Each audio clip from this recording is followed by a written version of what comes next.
Welcome back to the new adventures of the monad.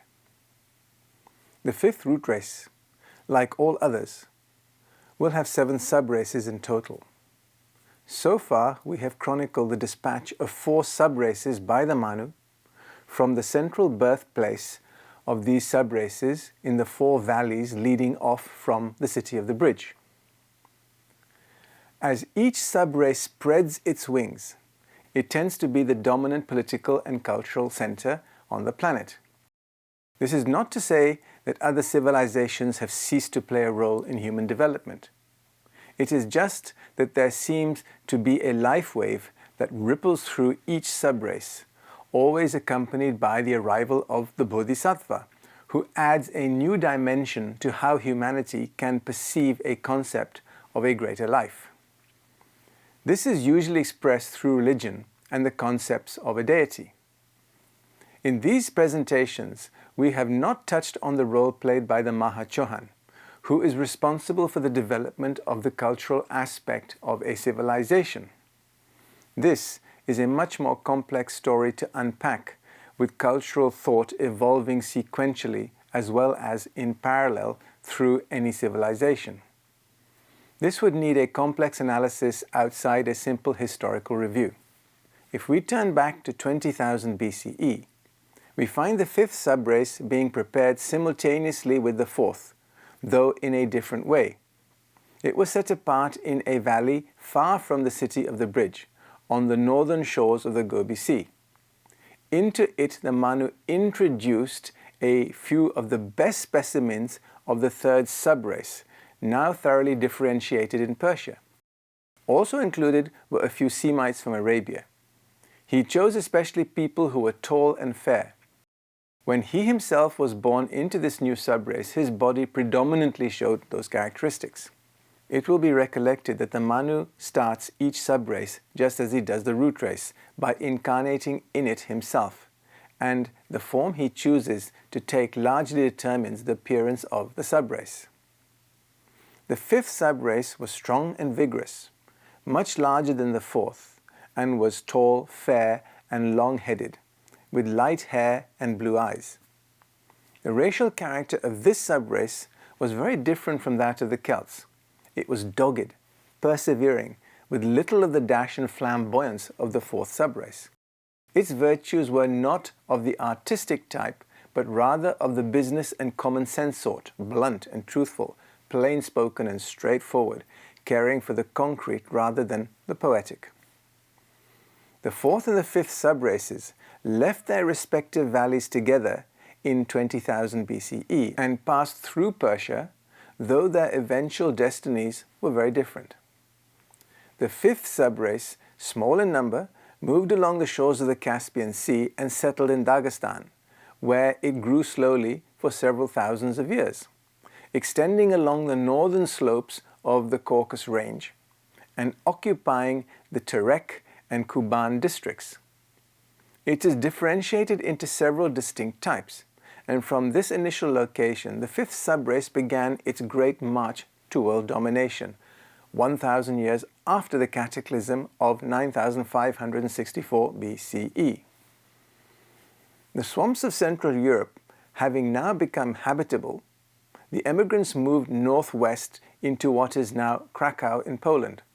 There they remained for some centuries, disease thinning their ranks, for the marshes were not quite dry enough for safe habitation. It was chiefly from Krakow that the final radiation took place. The first were the Slavonic peoples. One party went east and north, and from it largely came the modern Russians.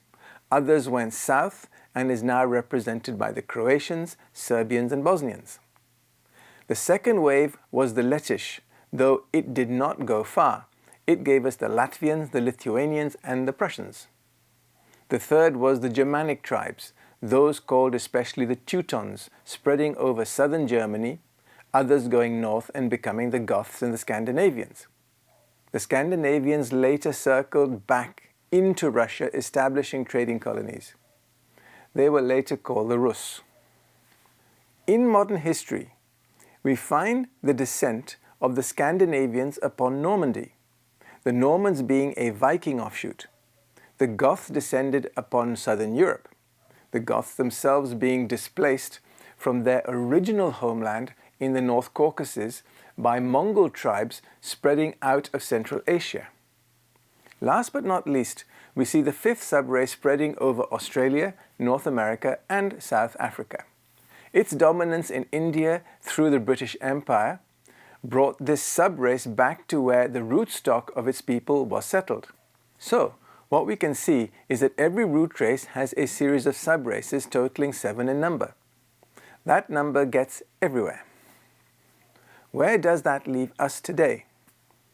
The fifth subrace is currently the dominant cultural and political group of monads on the planet, and has been for several centuries now. I suppose this started with the colonization of the globe by the Spaniards and the Portuguese, and was taken to its greatest extent by the British, and then carried on by the Americans through a financial and military hegemony. I hope it is clear through this series of presentations that evolution is guided, and the representative of that guiding hand is the Manu of the newest and most active root race. I remember in the 1980s listening to people telling me that Japan was about to become the richest country and the dominant cultural force on the planet. I instinctively recoiled at this notion simply because I could not see human evolution going backwards. How could a fourth root race culture become dominant again? It was blatantly obvious to me that science and culture were being driven from North America. This notion itself was anathema to many European intellectuals who looked down their noses at the USA, considering them to be barbarians. In the 2010s, this story was repeated with the rise of China, and the same tropes were trotted out about the demise of the West and the inexorable rise of the East. The dramatically slowing Chinese economy and its evident demographic decline should dampen the ardor of the most ardent flag wavers for this Atlantean remnant. Has the fifth root race done itself any favors? No, unfortunately. Its history today has been one of constant bickering, infighting and clashes, based all too often around the tenets of the Bodhisattva when he returned to us in his last incarnation as Christ Maitreya. Yet today we find ourselves in a global economy with many cultural links that have flowed as a result of the colonial period, with populations migrating into the cultural and political heartland of the fifth and nascent sixth subrace. More on the sixth subrace later.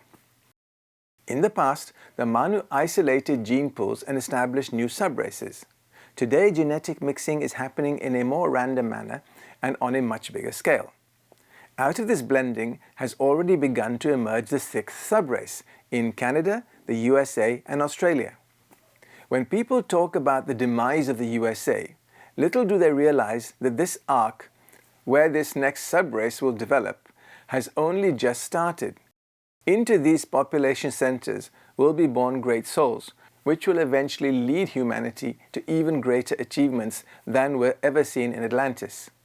We are not talking about decades, we are talking about centuries, which will lead into millennia. The wheels of evolution grind slowly, but they grind inexorably forward. As was mentioned when speaking of the Atlantean race, the sacred word of the fifth or Aryan root race is Om.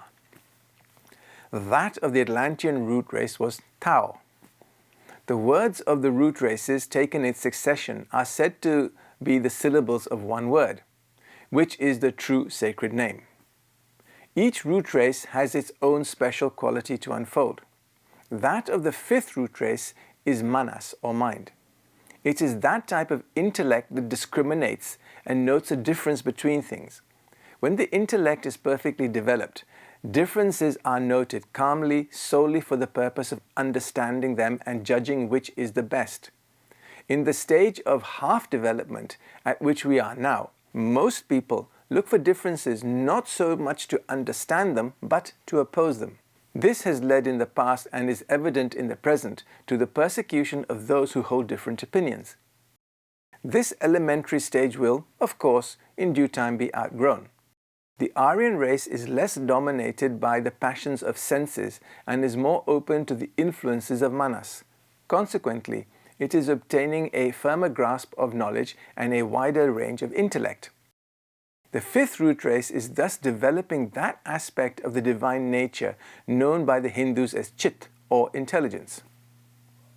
In the next presentation, we will cycle back to the first sub-race of the fifth root race. We had previously mentioned that the rootstock of the fifth root race was always to be found in the city of the Bridge on the shores of the Gobi Sea. It did, however, also migrate down into the Indian subcontinent. And it is that migration that we will examine in the next presentation. Thank you.